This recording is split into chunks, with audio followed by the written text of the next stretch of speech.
الأول نقوم بمتابعة للموضوع الذي أثار جدلا كبيرا سليم، موضوع الدكتور الجزائري توفيق زعبيط ابن قسنطينة الذي اخترع دواء لعلاج مرض السكري. هذا نسميه لا دكتوري لا كذا كذا. اتكلم على شهادتك. Je suis docteur en médecine قاري في l'université de Genève et Fribourg. J'ai fait médecine généraliste et spécialité médecine d'urgence. هذه ما تجيبليش انا بور ان كيسيونير عيب. دي كومبيتونس انا جبتهم. دكتور ماشي Allô, oui, bonjour. Le service communication, s'il vous plaît. Oui, bonjour. Oui, bonjour, c'est Walid Bouhraoua, toujours, le journaliste algérien. Oui, on a été coupé tout à l'heure. Oui. J'ai une enquête sur un complément alimentaire qui fait une grande polémique en Algérie et je cherche quelqu'un qui dit qu'il a inventé ce complément. Donc, il s'appelle Toufiq Zaibet. Veuillez nous confirmer s'il y a déjà eu son doctorat de l'université de Genève. Non, ce monsieur n'est pas inscrit à l'université de Genève. Il n'a jamais été inscrit à l'université de Genève. ما على باليش كيفاش نسميه لا دكتوري لا كذا كذا. اتكلم على شهادتك. Je suis docteur en médecine قاري في l'université de Genève et Fribourg. J'ai fait médecine généraliste et spécialité médecine d'urgence. سيد زعيمة، هل تكذبون الآن؟ هل تكذبون هذا الاتصال؟ نعم أنا أكذب، نعم، وأنا ماشي لسويسرا ونكلمكم أنا. هذه ما تجيبليش انا بور ان كيسيونير عيب. دي كومبيتونس انا جبتهم. دكتور ماشي هو. لا، حبيت نطرح لك سؤالي فقط، سؤالي برك باش المواطن راهو يتبع فيما درك، وهذا القضيه هذه انا واحد من الناس صدمتني يعني. هل تقر؟ نعم. هل تعترف ام تنكر انك لم تدرس هذا المكلفه بالاعلام في جامعه جنيف؟ تكلمت على الجامعه وليس على كليه الطب، انك لست مسجلا في جامعه جنيف. الدبلوم ربما الآن المشاهد الجزائري ربما ينتظر صورة لدبلومك. دبلوم أنا جي با إيتي دبلومي عندهم. الآن ربما تعترف أنت لا تحوز على دبلوم من جامعة جنيف. يا أخي أنا ما نقش الدكتوراه عندهم، أنا قريت عندهم، ما نقش الدكتوراه وما جبتش الدكتوراه عندهم أنا الجزائر، ولكن تحولت إلى ميدان البحث العلمي. نعم، المنتوج مش بالشهادة يا أخي، هذا المنتوج اختراع مش بالشهادات. ولكن المخترع لازم باش يخترع ثاني لازم يكون عنده دبلوم، المخترع ثاني لازم يكون عنده دبلوم. باش نسميوك مخترع لازم تكون عندك شهادة. اتكلم على شهادتك. Je suis docteur en médecine قاري في l'université de Genève. سيد هذا ما قراش في كلية الطب في جنيف. il n'est pas inscrit du tout في جامعة جنيف. اي دو سوركروا عطوه الاعتماد باش يبيع لنا المكمل الغذائي اللي عنده لامبروف باللي قال الدواء يجيبها.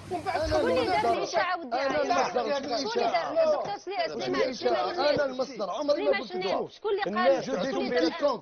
يقول قلت دواء. شكون اللي قال دواء؟ انا ما فهمتش. شكون اللي قال دواء؟ زعبيط ابن قسنطينة الذي اخترع دواء لعلاج مرض السكري. هذا الدواء الذي قال عليه وزير الصحة في التسجيل المصور، قال إنه الدواء المعجزة الذي سيحدث ثورة في العالم في الأسواق. لأنه أنني خايفة أنه اللي خايفة منه أنه الناس لما تخرج تحب تشري الدواء ما تلقاش. كل التفاصيل الخاصة بهذا الدواء الذي سينقذ حياة الملايين من الجزائريين. كاين عندنا كيبعث لي الكونطرا قريت يفو با تقول الدواء راهو عربي وانت عربي اون فا ايسيي دو سينو اون نا اوكين شانس. ما يفوت لا دواك لا انت. قلت له مادام هذه هو عربي وانا عربي كفايه تحب تسميني بيير ولا جورج. بسم الله الرحمن الرحيم والسلام عليكم ورحمه الله وبركاته. الدواء رانا في اطار الانتاج، رانا في التصنيع وبقات لا كوميرسياليزاسيون معناتها التسويق. نكونوا صراحه مع هذا الشعب. لا عندك انا قلت هذا اختراع المعجزه، كلمه المعجزه والله دواء جيب يعني. بسم الله الرحمن الرحيم. علاج مرض السكري او يعني ماهيه هذا الدواء. هذا الدواء من نوع خاص. انا المصدر عمري ما قلت دواء. شكون اللي قال؟ يقول قلت الدواء شكون اللي قال دواء؟ انا ما فهمتش شكون اللي قال دواء. مشاهدينا الكرام، في اطار متابعتنا لقضيه اختراع الطبيب الجزائري توفيق زعبيط لدواء الاشياء اليوم هذا اكتشافك لهذا العلاج لهذا المرض تاع الصدفيه هو اللي قادك باش تلقى علاج للسكري. نروحوا لهذا السكري لانه ربما يهدد حياه الناس، كاين الناس يموتوا بهذا المرض. نعم دكتور توفيق يجرب هذا الدواء منذ 11 سنه. نعم. الكثير من الحالات شفيت، الكثير من الحالات تحسنت كثيرا.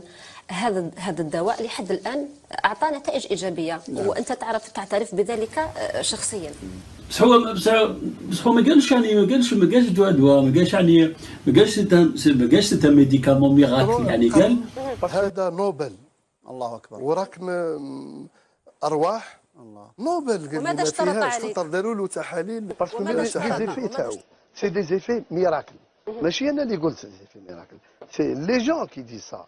هذا قدم والراي العام يعني مشات والاشهار على كل انواعه مشى في ذهن المواطنين باللي هذا دواء ودواء يعني ميراكل. الانسان الاول راح وهذا انسان ثاني. خاصه الميديكامون vous avez dit médicament complément alimentaire. Complément on a commencé alimentaire. par médicament. Pardon? On a terminé par complément alimentaire. Qui a commencé? Qui a dit? Monsieur. جيب لي فيديو. Nous avons ما تهضرليش قول لي والله قلت انا ميديكامون. C'est un nouveau. بسم الله الرحمن الرحيم والسلام عليكم ورحمة الله وبركاته. الدواء رانا في اطار الانتاج، رانا في التصنيع وبقات لا كوميرسياليزاسيون معناتها. يا اخي مش ميديكامون يلون ايدونتيفيي، ما فيهش برودوي شيميك تخلقوا حاب تخلقه لي خلقوا انت. انا ما خدمتش لما ما يكونش فيه سليمان. اسمع يا اخي اسمع يا اخي سيت اون كومبينيزون دو برودوي ناتورال. حتى في لابواط مدير لهم لي زينيسيال اللي مديرتها البروفيسور الامير. انا كون جا ميديكامون انا نقعد لك في الجزائر. الوزير تاع الصحه قالنا باللي السيد هذا نعرفه. C'est quelqu'un qui était à Genève, j'ai vu son CV, qui travaillait à Genève, qui faisait de la recherche à Genève, qui venait me dire je veux travailler. يسعدنا أن نستضيف وزير الصحة السيد عبد الملك بوضياف في مكتبه، وزير الصحة الذي تبنى شخصيا هذه القضية. توفيق يا خويا يعني نعرف بعضنا، قلت لك أكثر من اللي كنت والي في قسنطينة. نعم. فعلى بالي واش راح يقوم به في هذا وفي غير هذا. أنا نعرف هذا، كاين اشياء كثيره اللي ما تعرفوهاش وانا قلت له ارجوك ما تكلمش عليها حتى من لي زاغريمون في الجزائر يتمدوا بلي سي في. جاني سي في بقراءه السي في وثاني بالسلاله عائله ثوريه. والسؤال الذي يفرض نفسه الان قداه اغريمون وقداه رخصه سلمت في بلادنا بالمحاباه والمعرفه وبالسي في فقط. اللي ناكد على حاجه نعرفها هو انه هذا الدواء ما عندوش مضاعفات يعني جانبيه. هذا شيء جميل جدا. هذا معناتها اذا ما نفعش ما راحش يضر. ولكن هو الان فيه نفع. خاصه انه انت تعرف انه الدكتور توفيق يتلقى يوميا عروض من دول أخرى، لكنه وطني وأنت تعرف ذلك ولا يريد إنتاج هذا الدواء إلا في الجزائر. بالموضوع، مهتم بالموضوع، مؤمن بالموضوع، ونتمنى إن شاء الله هذا الموضوع يرى النور. هذا الدواء أنا جو تيران شابو القنوات اللي يمشيو مع الريح ويبيعوا الريح. لماذا؟ لأن الإعلامي عندما يصبح اعلامي الهدف الاسمى تاعو هي الحقيقه. سي با كورير ديريير. المشاريع الاعلاميه المتناثره هنا وهناك في بلادنا تتنافس على اولويه الخبر. برمس اي كان هذا الخبر.